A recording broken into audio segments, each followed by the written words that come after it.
जय श्री राम दोस्तों, स्वागत है आपका मेरे चैनल भारत का गौरव पे। और आज की वॉक पे चर्चा में फिर कुछ घटनाक्रम जिन पे चर्चा। भारत पे 50% टैरिफ लगाया गया, मोदी जी ने कर्तव्य भवन का उद्घाटन किया और राहुल गांधी ने इसी पर अपनी हार का दोष मढ़ा। ये तीन घटनाक्रम हमें बहुत सारी चीज़ें बताते हैं।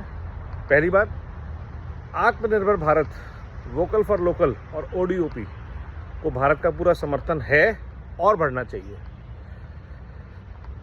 भारत को स्वदेशी स्वावलंबी ब्रांड्स, बिजनेसेस को सपोर्ट करना चाहिए।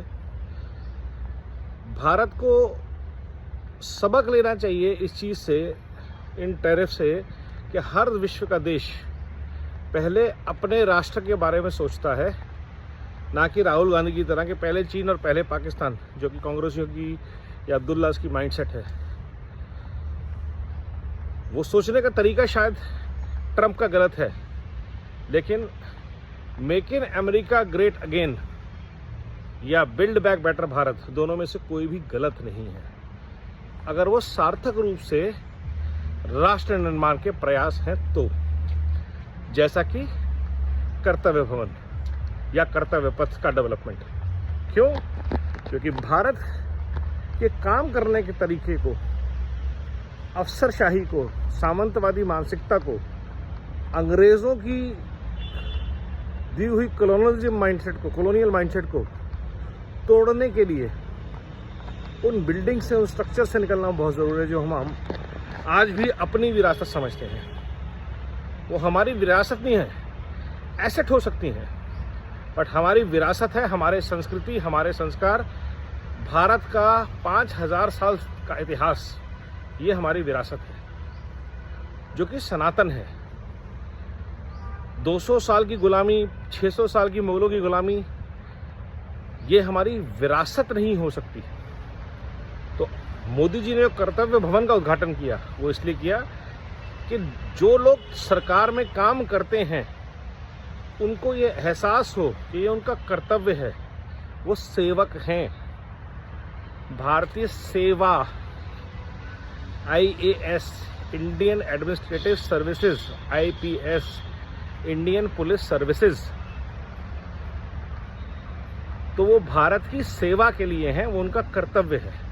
और कर्तव्य भवन और कर्तव्य पथ इस बात का लगातार स्मरण कराएंगे लोगों को कि उनका उद्देश्य क्या है। सरकारी जॉबों में, गाड़ियों में घूमना नहीं, कामों को रोकना नहीं, लोगों को हैरेस करना नहीं, देश की प्रगति में बाधा बनने का नहीं, देश की प्रगति में जिम्मेदारी से सार्थक रूप से जुट जाना, ये उनका कर्तव्य है। एहसान नहीं करते। अगर कोई सेक्रेटरी या ब्यूरोक्रेट या अफसर किसी फाइल को टाइम पे मूव कर देता है, जल्दी मूव करता है, फटाफट डिस्कशन करता है, अपने दफ्तर से बाहर जाके दूसरे ऑफिसर से मिलकर फटाफट काम को ख़त्म करता है, साइलोस को ब्रेक करता है, तो वो उसका कर्तव्य है। That is what they are paid for. जिस देश में बेरोजगारी है और जहाँ पे इतने लोगों की सरकारी नौकरियाँ लग रही हैं जो देश के पैसे से चल रहे हैं, टैक्सेस से चल रही हैं इनकी नौकरियाँ, उनको एहसास होना बहुत ज़रूरी है कि उनके कर्तव्य क्या हैं। और तीसरी तरफ है एक व्यक्ति जो लगातार झूठ बोलता है, माफ़ी मांगता है, लगातार झूठ बोलता है, माफ़ी मांगता है, और उसने फिर से झूठ बोला और फिर से शायद माफ़ी मांगने वाला है इलेक्शन कमीशन को लेकर।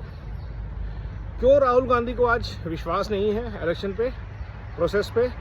क्योंकि उनको पता है कि शायद उन्होंने कितने सालों से क्या क्या गड़बड़ियाँ की है, कहाँ कहाँ किस तरह से वोट बैंक बसाए, कहाँ कहाँ किस किस तरह से इलेक्शंस को गलत तरीके से जीता।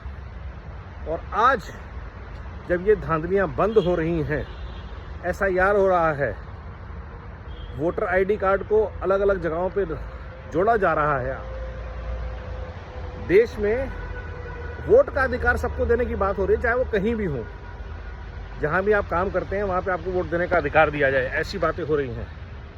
सही डेमोक्रेसी आ रही है, कंट्रोल डेमोक्रेसी नहीं, परिवारों की कंट्रोल डेमोक्रेसी नहीं, तो दर्द होना लाजमी है। तो जब तीनों घटनाक्रम को जोड़ के देखते हैं तो कुछ अंदरूनी शक्तियाँ, कुछ बाहरी शक्तियाँ देश को उसके कर्तव्य पथ से रोकना चाहती हैं, देश को आत्मनिर्भर बनने से रोकना चाहती हैं, सशक्त भारत की विचारधारा के खिलाफ हैं, चाहे वो ट्रंप हो, चाहे वो बाबू हो और चाहे वो राहुल हो। इन सबसे लड़ने के लिए, इन सबसे भिड़ने के लिए एकमात्र उपाय है भारत की सामूहिक सामरिक शक्ति, और कलेक्टिव इकोनॉमिक फोर्स, जो भारत के संस्कार और संस्कृति के ऊपर बेस्ड हो, जिसे मैं बार बार बोलता हूं, build back better Bharat with Bharat quotient.